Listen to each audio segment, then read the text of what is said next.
মন দিয়ে শুনেন, আমল কেন নষ্ট হয় এর 11টা কারণ আমরা এখন জানবো। বলেন তো আমল নষ্ট হওয়ার কয় কারণ?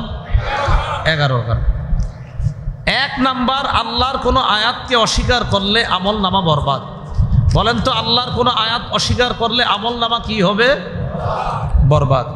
সূরা আলী ইমরানের 21 নম্বর আয়াতে আল্লাহ বলেন, ইন্নাল্লাযীনা ইয়াকফুরুনা বিআয়াতিল্লাহ ওয়া ইয়াকতুলুনান নাবিয়্যিনা বিগাইরি হাক্কিন ওয়া ইয়াকতুলুনাল্লাযীনা ইয়া'মুরুনা বিল কিসতি মিনান নাস ফাবাশশিরহুম বিআযাবিন আলীম। যারা আল্লাহর আয়াতকে অস্বীকার করে, যারা নবীদেরকে অন্যায়ভাবে হত্যা করে, যারা তাদেরকে হত্যা করে, যারা মানুষকে ন্যায়ের আদেশ করে, ইনসাফের আদেশ করে, আল্লাহ বলেন উলাইকাল্লাযীনা হাবিতাত আমালুহুম ফিদ দুনিয়া ওয়াল আখিরাহ। তারা ওই সমস্ত মানুষ যাদের দুনিয়া আখিরাতে আমল নামা সব বরবাদ। তাহলে মনে রাখবো, আমল করার পর আমি 1000 আমল করলাম, আল্লাহর কোনো আয়াত অস্বীকার করলে আমল নামা বরবাদ। আমল নামা নষ্ট হওয়ার 2 নম্বর কারণ, বলেন আখিরাত অস্বীকার করলে আমল নামা বরবাদ। বলেন তো সবাই।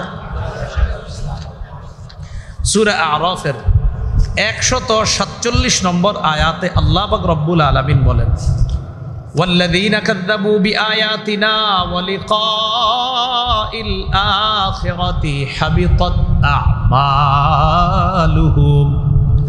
যারা আমার আয়াতগুলোকে অবিশ্বাস করে, যারা আখিরাতের সাক্ষাৎকে অবিশ্বাস করে, হাবিতাত আমালুহুম, তাদের আমলনামা বরবাদ। সূরা কাহফের 103-104 নম্বর আয়াতে আল্লাহ বলেন, কুল হাল নুনাব্বিউকুম বিল আখসারিনা আমালা। নবী আপনি বলেন, আমি কি তোমাদেরকে তাদের ব্যাপারে বলবো যারা আমলে অধিক ক্ষতিগ্রস্ত? আল্লাযীনা দাল্লা সাইয়ুহুম ফিল হায়াতিদ দুনিয়া ওয়া হুম ইয়াহসাবুনা আন্নাহুম ইউহসিনুনা সুনআ। যাদের দুনিয়ার জীবনের সমস্ত চেষ্টা প্রচেষ্টা ব্যর্থ, যারা মনে করে আমরা ভালো কাজ করেছি, অথচ তাদের অবস্থা হলো এই, উলাইকাল্লাযীনা কাফারু বিআয়াতি রাব্বিহিম ওয়া লিকাইহি। তারা তাদের রবের আয়াতগুলাকে অস্বীকার করে, রবের সাথে সাক্ষাতের বিষয়টা তারা অস্বীকার করে। ফাহাবিতাত আমালুহুম, ফলে তাদের আমলনামা সব বরবাদ। ফালা নুকিমু লাহুম ইয়াউমাল কিয়ামাতি ওয়াজনা। আল্লাহ বলেন কিয়ামতের ময়দানে তাদের আমলের কোনো ওজন আমি আল্লাহ নির্ধারণ করব না, সাব্যস্ত করব না। অনেক খেলোয়াড় আছে যারা অনেক দান করে, বড় বড় হসপিটাল বানায়, তাদের ট্যাটু আপনারা হাতের মধ্যে আঁকেন, তাদেরকে দিয়ে ফেসবুকে স্ট্যাটাস দেন আর বলেন তারে আমার এই কারণে ভালো লাগে, তার 50টা হসপিটাল আছে এই জন্য ভালো লাগে। আবার ট্যাটু আঁকেন, আবার ফেসবুকে দেন, আবার আপনি একজন মুসলমান, কিন্তু যার ব্যাপারে লেখছেন তিনি মুসলমান না, কিন্তু তার এমনি ভালো কাজ আছে, কিন্তু কি না মুসলমান না। তো আল্লাহ কি বলে দেখেন, ওয়াহুম ইয়াহসাবুনা আন্নাহুম ইউহসিনুনা সুনআ। তারা মনে করে তারা ভালো কাজ করছে, কিন্তু তাদের আমল নামা বরবাদ, তারা আমলে অধিক ক্ষতিগ্রস্ত। কেন? তারা আল্লাহর আয়াতকে অস্বীকার করে। এজন্য যত ভালো কাজ করবে তাদের এই ভালো কাজের কোনো ওজন কিয়ামতের ময়দানে আমি আল্লাহ নির্ধারণ করব না। বলেন নাউজুবিল্লাহ। তাহলে 2 নাম্বার, আখিরাতকে যদি কেউ অস্বীকার করে তার আমল নামা বরবাদ। 3 নাম্বার আমল নামা বরবাদির কারণ, বলেন প্রদর্শন প্রিয়তা। বলেন তো, কেউ যদি কোনো আমল করে এই নিয়তে যে আমি মানুষকে খুশি করব, আমল নামা বরবাদ, আল্লাহ আমল কবুল করবে না। 12-2 নম্বর পৃষ্ঠা সূরা হুদের 15-16 নম্বর আয়াতে আল্লাহ বলেন, মান কানা ইউরিদুল হায়াতাদ দুনিয়া ওয়া জিনাতাহা নুওয়াফি ইলাইহিম আমালাহুম ফিহা ওয়া হুম ফিহা লা ইউবখাসুন। যে ব্যক্তি দুনিয়া চায়, আমি আল্লাহ দুনিয়াতে তাকে পরিপূর্ণ দিব, তাকে একটু কম দেওয়া হবে না। এরপরে আল্লাহ বলেন, উলাইকাল্লাযীনা লাইসা লাহুম ফিল আখিরাতি ইল্লান নার। তারা ওই সমস্ত ব্যক্তি আখিরাতে আগুন ছাড়া তারা কিছুই পাবে না। বলেন আখিরাতে কি ছাড়া কিছুই পাবে না? আগুন। ওয়া হাবিতা মা সানাউ ফিহা, তারা দুনিয়াতে যত ভালো কাজ করছে সব নষ্ট হয়ে যাবে। কেন? তারা মানুষকে দেখানোর জন্য করছে, দুনিয়াতে যা পাওয়ার সব কামাই করে ফেলছে। নাসাই শরীফের 3140 নম্বর হাদিস। এই হাদিসের মধ্যে আসছে এক ব্যক্তির ব্যাপারে আল্লাহ নবীর কাছে জানতে চাওয়া হলো, আরাআইতা রাজুলান গাজা ইয়ালতামিসুল আজরা ওয়াদ যিকরা ফামা লাহু ইয়া রাসূলুল্লাহ। হুজুর, এক ব্যক্তির ব্যাপারে আপনার কাছে জানতে চাই, যেই ব্যক্তি জিহাদের ময়দানে জিহাদ করছে, তার নিয়ত হলো সওয়াব কামাই করা আর মানুষকে দেখানো, মানুষ আমাকে বাহবা দিবে। ফামা লাহু ইয়া রাসূলুল্লাহ, হুজুর সে কি পাবে, তার প্রতিদান কি? فقال رسول الله صلى الله عليه وسلم لا شيء له, আল্লাহ নবী বললেন সে কিছুই পাবে না। فأعادها ثلاث مرات, তিনবার আল্লাহ নবীকে এই প্রশ্ন আবার পুনরাবৃত্তি করার পর আল্লাহ নবী বললেন লা শাইআ লাহু, ওই ব্যক্তি কিছুই পাবে না, তার আমলনামায় কিছুই যোগ হবে না। এরপর আল্লাহ নবী বলেন ইন্নাল্লাহা লা ইয়াকবালু মিনাল আমালি ইল্লা মা কানা লাহু খালিসা, আল্লাহ ওই ব্যক্তির আমল কবুল করেন না যে ব্যক্তি ইখলাসের সাথে আমলটা আল্লাহর জন্য না করেন। ওয়াবতুগিয়া বিহি ওয়াজহুহু, আল্লাহকে সন্তুষ্টির জন্য যদি আমল না করা হয় ওই আমল আল্লাহ কবুল করেন না। তাহলে 3 নাম্বার, কাউকে দেখানোর জন্য যদি আমল করেন আমল নামা বরবাদ। 4 নাম্বার, এটা বলেন সবাই, বলেন শিরিক করলে আমল নামা বরবাদ। কি করলে? রমজানে 30টা রোজা রাখছেন, 30টা রোজা রাখার পর ঈদের দিন আপনার আব্বার কবর জিয়ারত করতে গেছেন, মাশাআল্লাহ ভালো, কবর জিয়ারত খারাপ না। আব্বার কবর জিয়ারত করার পর এবার আরেক আব্বার কবর জিয়ারত করতে গেছেন, মানে সম্পর্কে আব্বা বলতে নাকি দুনিয়াতে যে উনিও আমার বাবার মতো, এটা খারাপ না, এটাও খারাপ না। একজন মুরব্বীরা আপনি বলতে পারেন আহারে আমার বাবার বয়স, এটা হইতে পারে। সেজদাটা দিছে কেউ না দেখলো, দেখছে কে? খালাস, সব শেষ। সওয়াব কে দিবে? রোজা কার জন্য? সওয়াব দিবে কে? শিরিক যে করছে দেখছে কে? তো আপনারে বুঝি সওয়াব দিবে? আপনি আল্লাহর জন্য রোজা রাখছেন, মাশাআল্লাহ, সওয়াব দিবে আল্লাহ, মাশাআল্লাহ। তো সেজদা দিছেন কেন? তো হুজুর কেউ দেখে নাই তো। তো যিনি সওয়াব দিছে দিবে তিনি তো দেখছে। আমল নামা সব বরবাদ। সূরা জুমারের 65 নম্বর আয়াতে আল্লাহ বলেন ওয়ালাকাদ উহিয়া ইলাইকা ওয়া ইলাল্লাযীনা মিন ক্বাবলিকা লাইন আশরাকতা লায়াহবাতান্না আমালুকা ওয়া লাতাকুনান্না মিনাল খাসিরিন। নবী আপনার প্রতি আর আপনার পূর্ববর্তী নবীদের প্রতি এই মর্মে ওহী প্রেরণ করা হয়েছে, যদি আপনি শিরিক করেন। সবাই আমার সাথে বলেন তো কি বলছে আল্লাহ? যদি। আবার বলেন যদি। আলেম ছাড়া অন্যরা বলেন তো এ আপনি কে? নবী। হ্যাঁ, এ আপনি কে? নবীকে আল্লাহ বলতেছেন আপনি যদি শিরিক করেন, নবীদের আমলের কোনো শেষ নাই। আল্লাহ নবীরে বলে আপনি যদি শিরিক করেন, নবীদের আমলের কোনো শেষ নাই। ওই নবীকে আল্লাহ বলে আপনি যদি শিরিক করেন লা ইয়াহবাতান্না আমালুকা, অবশ্যই অবশ্যই আপনার আমলনামা সব বরবাদ। নবীরে বলতেছে নবীদের আমলের শেষ নাই, শিরিক করলে আমল বরবাদ। আমাদের কোনো আমল নাই, আবার আবেগে আমরা সিজদা মারাই। নবীদের আমলের শেষ নাই, আল্লাহ বলছেন শিরিক করলে আমল বরবাদ।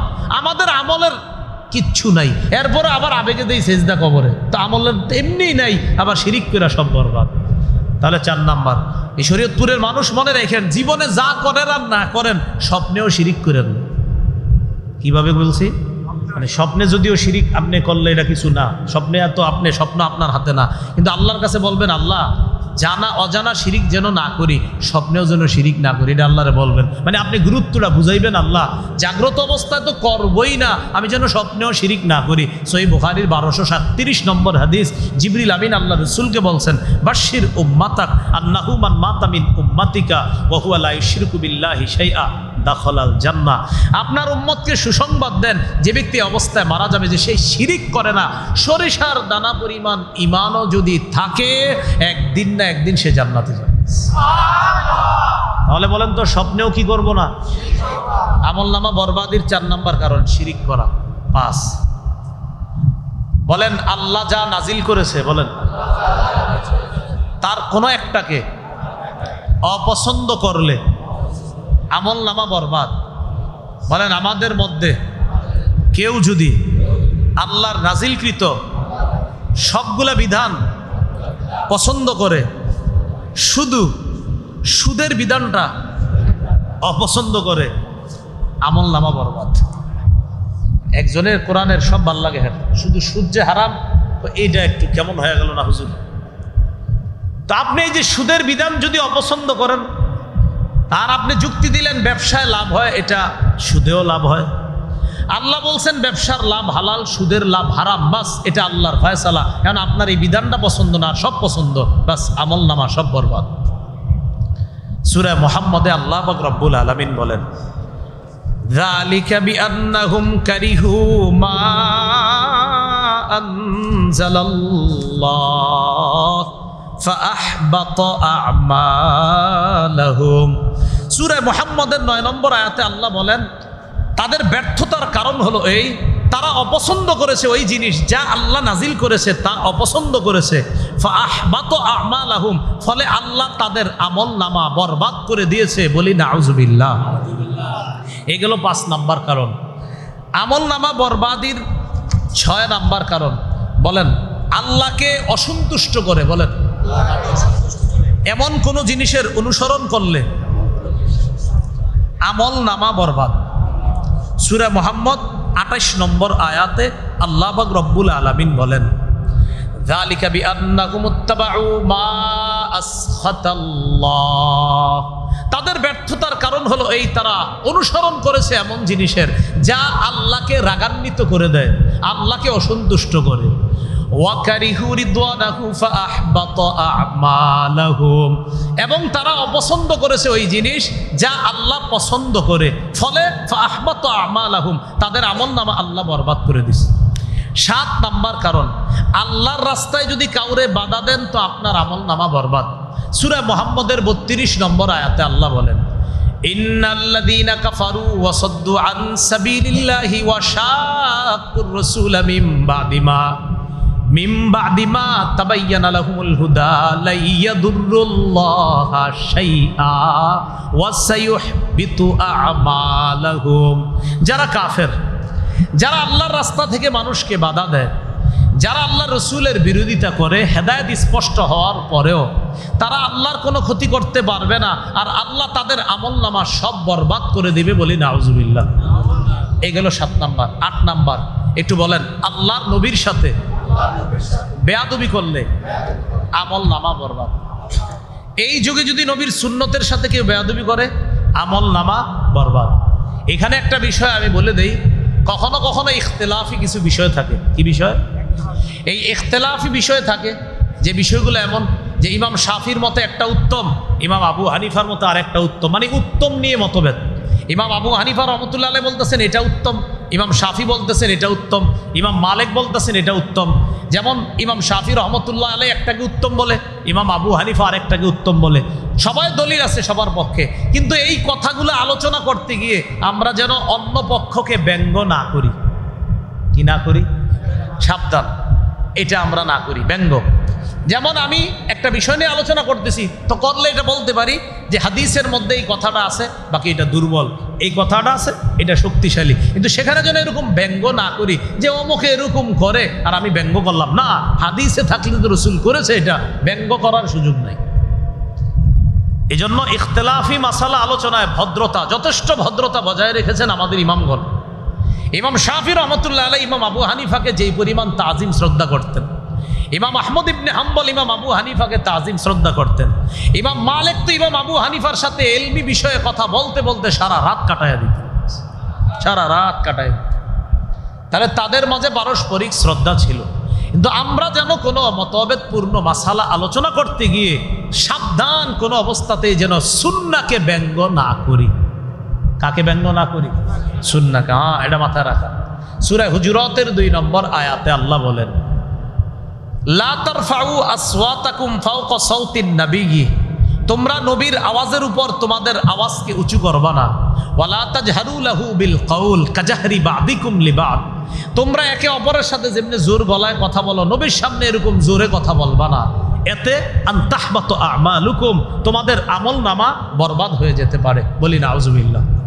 এগুলো 8 নাম্বার। 9 নাম্বার বলেন, সদকা করে খোটা দিলে আমল নামা বরবাদ। বলেন তো আবার, সদকা করে খোটা দিলে আমল নামা বরবাদ। আল্লাহ পাক রব্বুল আলামিন সূরা বাকারার 264 নম্বর আয়াতে বলেন, ইয়া আইয়ুহাল্লাযীনা আমানু লা তুবতিলু সাদাকাতিকুম বিল মান্নি ওয়াল আযা। হে ঈমানদারগণ, তোমরা তোমাদের সদকাগুলা খোটার মাধ্যমে আর কষ্ট দেওয়ার মাধ্যমে নষ্ট করে দিও না। সদকা করলেন, খোটা দিলেন, কিরে তুই এরকম করতেছস, গত মাসে না তোরে 2000 টাকা দিলাম, ভুলে গেছস এত তাড়াতাড়ি? আপনি বললেন, এখন আপনি যে খোটাটা দিলেন, যারে দিছেন ওই বেটা খাইয়া শেষ, হের তো কাজ হয়ে গেছে, খাইছি একটু উপকার তো হয়েছে। আর আপনি সদকা করছিলেন, আপনি যেই নিয়তে করছিলেন, খালাস সব শেষ হয়ে গেছে। যে খাইছে বেটার লাভ হয়ে গেছে, সদকা করছেন। কিন্তু আপনি যে খোটা দিছেন এত তাড়াতাড়ি ভুলে গেলি, আপনার আমল নামা বরবাদ। এই সদকার যে সব পেয়েছিলেন সব আল্লাহ নষ্ট করে দিলেন। এগুলো 9 নাম্বার। 10 নাম্বার বলেন, আল্লাহর ব্যাপারে অমূলক কথা বললে আমল নামা বরবাদ। সহিহ মুসলিমের বর্ণনা, নবীজি বলেন, এক ব্যক্তি আরেক ব্যক্তির ব্যাপারে বলে, আমার দিকে তাকান, আল্লাহর কসম আল্লাহ অমুককে মাফ করবে না, নির্দিষ্ট করে বলে ফেলছি, নাউজুবিল্লাহ বলেন। মানে আমি কসম করে বললাম আল্লাহ তাকে মাফ করবে না, কসম করে বললাম, এরকম কথা বলা যাবে না। আল্লাহ কি তাকে মাফ করবে না না করবে আমি জানি, এই জন্য নির্দিষ্ট করে বলা যাবে না যে অমুককে মাফ করবে না। হ্যাঁ, এরকম বলা যায় যে 3 ব্যক্তির দিকে আল্লাহ তাকাবে না। কোন 3 ব্যক্তি? এমন 3 ব্যক্তি, কিন্তু এটা বললেন না যে তুমি, এরকম বলা যাবে না। আল্লাহ অমুকরে ক্ষমা করবে না, কাকে? যে এই অপরাধ করে, কিন্তু এটা বললেন না যে আপনি, এটা বলা যাবে না। সহিহ মুসলিমের বর্ণনা, নবীজি বলেন, এক ব্যক্তি আরেক ব্যক্তির ব্যাপারে শপথ করে বলছে, ওয়াল্লাহি লা ইয়াগফিরুল্লাহু লিফুলান, আল্লাহর কসম আল্লাহ অমুককে মাফ করবে না। সাথে সাথে আল্লাহ বলতেছেন, মাল্লাদাল্লাযী ইয়াতাআল্লা আলাইয়া, এই ব্যক্তির সাহস হইল কিভাবে এই কথা বলার, যে আমি আল্লাহর ব্যাপারে কসম খেয়ে বলতেছে আমি আল্লাহ নাকি মাফ করবো না অমুককে। যার নবী আপনি জানায়া দেন, কদ গফারতু লাহু, ও যার ব্যাপারে বলছে আমি মাফ করবো না, আমি আল্লাহ তাকে মাফ করে দিই। আর ও আহবাত্তু আমালাক, তুমি তোমার আমল নিয়ে বড়াই করছো, তোমার আমল নামা বরবাদ করে দিল। তাহলে আল্লাহর ব্যাপারে অমূলক কথা বললে আমল নামা বরবাদ। 11 নাম্বার, সর্বশেষ বলেন, গোপনে বারবার গুনাহ কইরা তওবা না করলে। আপনি গোপনে অনেক গুনাহ করেন, সামনে এমনি আমলের পাহাড়, কিন্তু গোপনে প্রচুর গুনাহ করেন, কিন্তু তওবা করেন না। আমল নামা আল্লাহ অদেখা বিক্ষিপ্ত ধুলার মতো বানায়া দিবে, যেটা দেখা যাবে না। ইবনে মাজার বর্ণনা, রাসূল সাল্লাল্লাহু আলাইহি সাল্লাম বলেন, লা আ'লামান্না আকওয়ামান, আমি এমন এক জাতিকে চিনি, যেই জাতি আতুনা ইয়াউমাল কিয়ামা বিআমসালি জিবালি তিহামা বাইদা, কিয়ামতের ময়দানে তিহামা এলাকার শুভ্র পাহাড়ের মতো, বিশাল পাহাড়ের মতো আমলনামা নিয়ে উপস্থিত হবে কিয়ামতের মাঠে। ফায়াজআলুহাল্লাহু হাবাআম মানসুরা, এই পাহাড়ের মতো আমল নামা আল্লাহ বিক্ষিপ্ত ধূলিকণার মতো বানায়া দিবে, অদেখা বিক্ষিপ্ত ধূলিকণার মতো বানায়া দিবে। সাহাবীগণ বললেন, ইয়া রাসূলুল্লাহ, তারা কারা যারা এত আমল করার পরেও কিয়ামতের ময়দানে তাদের আমলের কোনো মূল্য থাকবে না? নবী বলেন, তারা দেখতে তোমাদের মতো, তাদের চামড়াও তোমাদের চামড়ার মতো। ইয়াখুযুনা বিল্লাইলি কামা তাখুযুনা, রাতে তোমরা যেমন ইবাদত করো তারাও ইবাদত করবে, তবে এরা যখন গোপনে পর্দার আড়ালে যায়, ইনতাহাকুহা হাত্তা ইদা খালাউ বিমাহারিমিল্লাহি ইনতাহাকুহা, এরা যখন গোপনে কোনো হারাম কাজের মধ্যে যখন গোপনে দেখে, পর্দার আড়ালে দেখে আমারে কেউ দেখে না, বাস ওই সময় এই হারামটা এরা বারবার করে, আর বারবার কইরা তওবা করে না। কিয়ামতের ময়দানে তাদের হাজারো পরিমাণ আমল নামা, পাহাড়ের মতো আমল নামা আল্লাহ বিক্ষিপ্ত ধূলিকণার মতো বানায়া দিবে, আমল নামা সব বরবাদ। মনে আসেনি? কি মনে আছে? ইল্লাল্লাযীনা আমানু ওয়া আমিলুস সলিহাত, সূরা নাহলের ৭৮ নম্বর আয়াতে আল্লাহ বলেন, 14 বার আয়াত, ওয়াল্লাহু আখরাজাকুম মিন বুতুনি উম্মাহাতিকুম লা তা'লামুনা শাইআ ওয়া জা'আলা লাকুমুস সামআ ওয়াল আবসারা ওয়াল আফইদা লাআল্লাকুম তাশকুরুন। আল্লাহ তোমাদেরকে তোমাদের মায়ের পেট থেকে বের করেছেন এমন অবস্থায় যে তোমরা কিছু জানতে না, আইসা খালি ওয়া ওয়া করছে। সত্যি না? আমরা কি দুনিয়াতে আইসা কিছু জানতাম? আল্লাহ বলেন, ওয়া জাআলা লাকুমুস সামআ, শ্রবণ শক্তি তোমাকে আল্লাহ দান করলেন, ওয়াল আবসার, দৃষ্টি শক্তি দান করলেন। অনেক সময় বাচ্চা আসার পর দেখবেন চোখ খোলে না, টেনশনে পড়ে যায় আত্মীয় স্বজনরা, ঘটনা কি? 1-2 দিন হয়ে যায়, এরপরে চোখ খোলে। আল্লাহ বলে এজন্য আমার মুখাপেক্ষী কি হও, আরে আমি তো দৃষ্টি শক্তি তো আমি দিব। ওয়াজআলা লাকুমুস সামআ, আল্লাহ তোমাদের শ্রবণ শক্তি দেন, ওয়াল আবসার, দৃষ্টি শক্তি দেন, ওয়াল আফইদা, অনুধাবন শক্তি, অন্তঃকরণ আল্লাহ দান করেন। কেন? লাআল্লাকুম তাশকুরুন, বড় হয়ে যেন আল্লাহর শুকরিয়া আদায় করতে পারো। এখানে আল্লাহ আমাদেরকে এখনো সুন্দরভাবে রাখছেন, দিল থেকে বুঝে শুনে বলেন আলহামদুলিল্লাহ। এই যে আমার কথা শুনতেছেন, শ্রবণ করার শক্তি কে দিছে? আমারে দেখতেছেন, কে দিছে শক্তি? আবার কথাগুলা অন্তরে বুঝতেছেন, কে দিছে? আল্লাহ কয় তুই একটু আমার শুকরিয়া দেন। তাহলে প্রথম কথা হলো লাকাদ খালাকনাল ইনসানা ফি আহসানি তাকওয়িম। তাওরাতেও বলছি, ইনজিলেও বলছি, কোরআনেও বলছি, মানুষকে সর্বোত্তম আকৃতিতে সৃষ্টি করেছি। এখান থেকে আমরা আলোচনায় আসলাম, আমরা কিছুই ছিলাম না, ওই কিছু না থেকে আল্লাহ আমাদেরকে এই যে কিছু বানাইছে। সুবহানাল্লাহ। এবার বলেন আমাদেরকে দুর্বল অবস্থা থেকে, বলেন বলেন দুর্বল অবস্থা থেকে শক্তিশালী বানাইছে। শক্তিশালী অবস্থার পর আল্লাহ চাইলে আবার দুর্বল হয়ে যাব, দুর্বল হওয়ার পর বৃদ্ধ হয়ে যাব, এরপর আল্লাহ যখন চাইবে মারা যাব। তাহলে কিছুই ছিলাম না, ওখান থেকে একটা অস্তিত্বে আনছে। এবার আল্লাহ কি বলে দেখেন, 21 পারা 9 নম্বর পৃষ্ঠা, সূরা রুমের 54 নম্বর আয়াত। আল্লাহুল্লাযী খালাকাকুম মিন দু'ফ, আল্লাহ ওই সত্তা যিনি তোমাদেরকে সৃষ্টি করেছেন দুর্বল অবস্থা থেকে।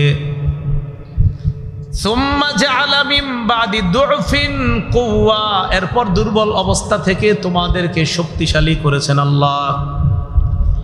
সুম্মা জাআলা মিন বাদি কুওয়াতিন দু'ফা ওয়া শাইবা, এরপর শক্তিশালী অবস্থা থেকে আবার আল্লাহ দুর্বল বানাবেন, দুর্বল অবস্থা থেকে আবার আল্লাহ বৃদ্ধ বানায়া দিবেন। আল্লাহ বলেন ইয়াখলুকু মা ইয়াশা ওয়া হুয়াল আলিমুল কাদির, আল্লাহ যা চান তা সৃষ্টি করেন।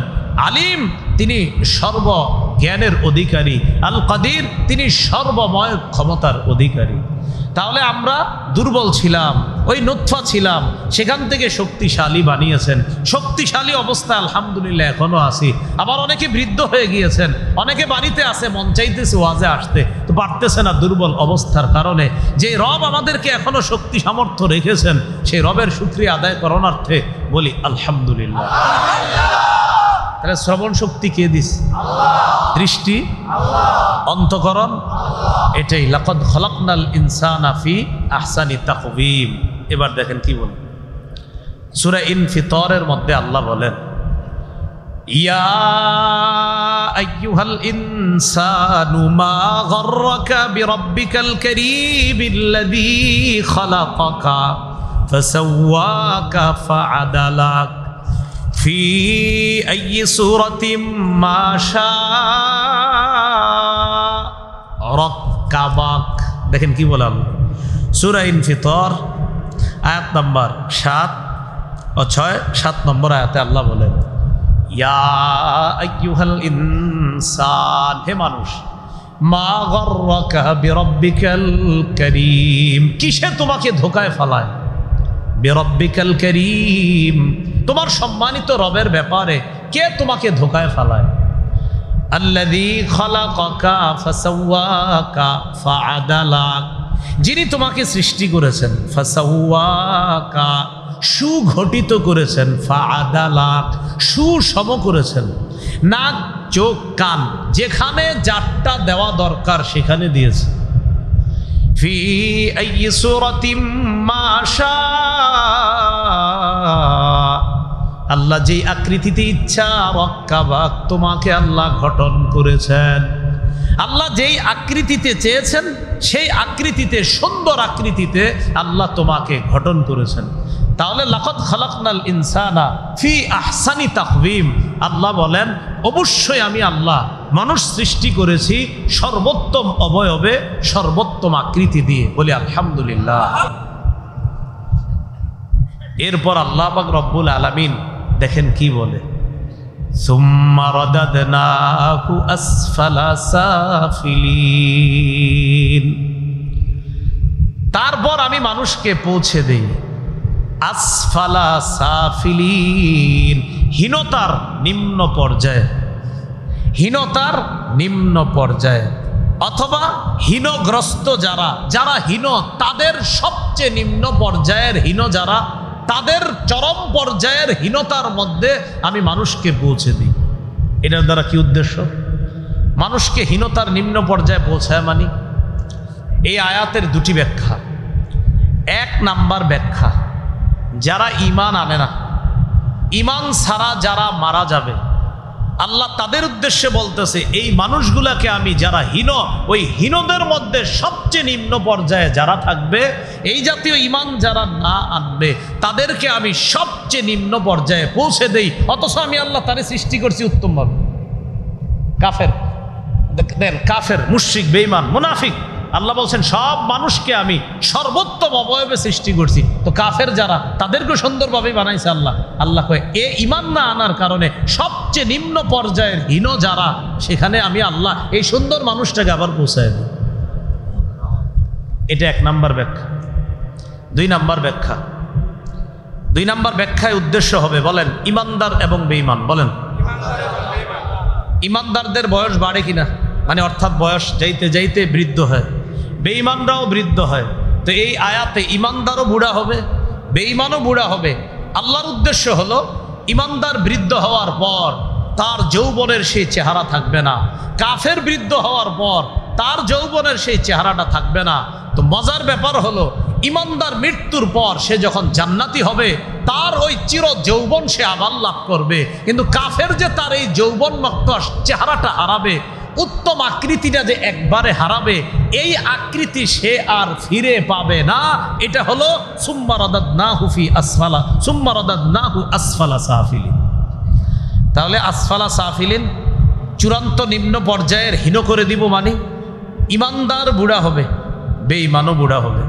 ঈমানদার যৌবন হারাবে, বেঈমানও যৌবন হারাবে। মৃত্যুর পর ঈমানদার আবার যখন জান্নাতি হবে, চির যৌবন লাভ করবে, চেহারা এত সুন্দর হবে, সৌন্দর্যতা বাড়তেই থাকবে। কিন্তু বেঈমান যে তার যৌবনের রূপ লাবণ্য হারাবে, এটা আর কখনো সে ফিরে পাবে না। সুম্মা রাদাদনাহু আসফালা সাফিলিন, সবচেয়ে নিম্ন হীন পর্যায়ে আমি আল্লাহ এই সুন্দর মানুষটাকে পৌঁছায়। তাহলে বলেন তো, ঈমানদার উনিও একটা পর্যায়ে পৌঁছবে, চেহারা হারাবে, সৌন্দর্য হারাবে, কিন্তু তার এই সৌন্দর্যটা হারানোটা হলো মৃত্যুবরণ করবে, ইনশাল্লাহ আবার জান্নাত পাবে, চির যৌবন লাভ করবে, যৌবনের সেই রূপ লাবণ্য আল্লাহ আবার ফিরিয়ে দিবে। বেঈমান তার রূপ লাবণ্য হারাবে বৃদ্ধ বয়সে, বেঈমান অবস্থায় মারা যাওয়ার কারণে সে আর কোনোদিনও তার ওই রূপ লাবণ্য যৌবন সে ফিরে পাবে না। তাই সুম্মা রাদাদনাহু আসফালা সাফিলিন। এবার আল্লাহ কি বলে দেখেন, ইল্লাল্লাযীনা আমানু, খুব ভালো করে বুঝেন, তবে যারা ঈমান আনে, ওয়া আমিলুস সলিহাত, যারা ঈমান আনে, যারা নেক কাজ করে, তারা কখনো হীন হবে না। সুবহানাল্লাহ। হীন হলো তারা, যারা বেঈমান তারা চূড়ান্ত হীন পর্যায়ের হবে। একেবারে নিকৃষ্ট যাদেরকে বানাবো চিরদিনের জন্য, তারা হলো কাফের, তারা হলো বেঈমান। যারা হীন হবে না তারা কারা? ইল্লাল্লাযীনা আমানু, যারা ঈমান আনে, ওয়া আমিলুস সলিহাত, যারা নেক কাজ করে। আল্লাহ বলেন ফালাহুম আজরুন গায়রু মামনুন, ফালাহুম তাদের জন্য রয়েছে আজরুন গায়রু মামনুন, অফুরন্ত পুরস্কার। আমি আল্লাহ ওই ঈমান আর নেক আমল বলার জন্য ঘোষণা করলাম। আজরুন গায়রু মামনুন অর্থ অফুরন্ত পুরস্কার, যে পুরস্কার শেষ হবে না। এখানে অনেক কিছু বুঝার আছে, মন দিয়ে শুনেন। কোথায়? ইল্লাল্লাযীনা আমানু। ঈমান কি? ঈমান কি জিনিস? এখন থেকে মন দিতে হবে। এতক্ষণ মনে করেন বেঈমান মুশরিকদের আলোচনা কিছু গেছে, এখন তো আমগো কথা আছে। বলেন আমরা আশাবাদী, বলেন আমরা আশাবাদী, আমরা ইমানদার। আশাবাদী, আশা রাখতে হয়, কারণ আপনার ইমান আমার ইমান কখন চলে যায় আসে। নবীজি বলছে শেষ জামানা ইমান আছে না নাই মানুষ বুঝবেও না। এই জন্য সবসময় আল্লাহর কাছে দোয়া করা, আল্লাহ ইমানের উপর রাখেন, ইমানের উপর রাখেন, হ্যাঁ এই দোয়া করা।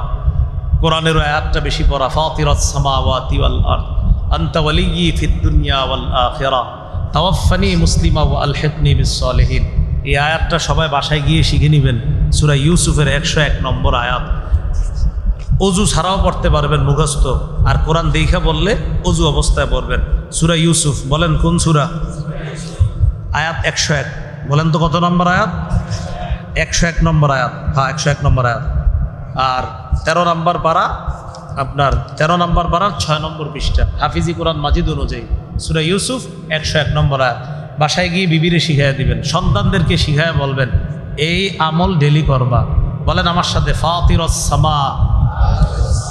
ফাতিরাস সামাওয়াতি ওয়াল আরদ আনতা ওয়ালিয়্যি ফিদ দুনিয়া ওয়াল আখিরাহ তাওয়াফফানি মুসলিমা ওয়া আলহিকনি বিস সালিহিন। হে আসমান জমিনের সৃষ্টিকর্তা, দুনিয়া আখেরাতে আপনি আমার অভিভাবক, মুসলমান অবস্থায় আমার মৃত্যু দিয়েন, মৃত্যুর পর নেককারদের সাথে আমাকে মিলিয়ে দিয়েন। এটা আল্লাহ শিখিয়ে দিয়েছে। অতএব আপনি নিশ্চিত থাকেন, আশাবাদী, এই দোয়া ডেলি যদি করেন আল্লাহ ইমানি হালাতে মৃত্যু দিবে।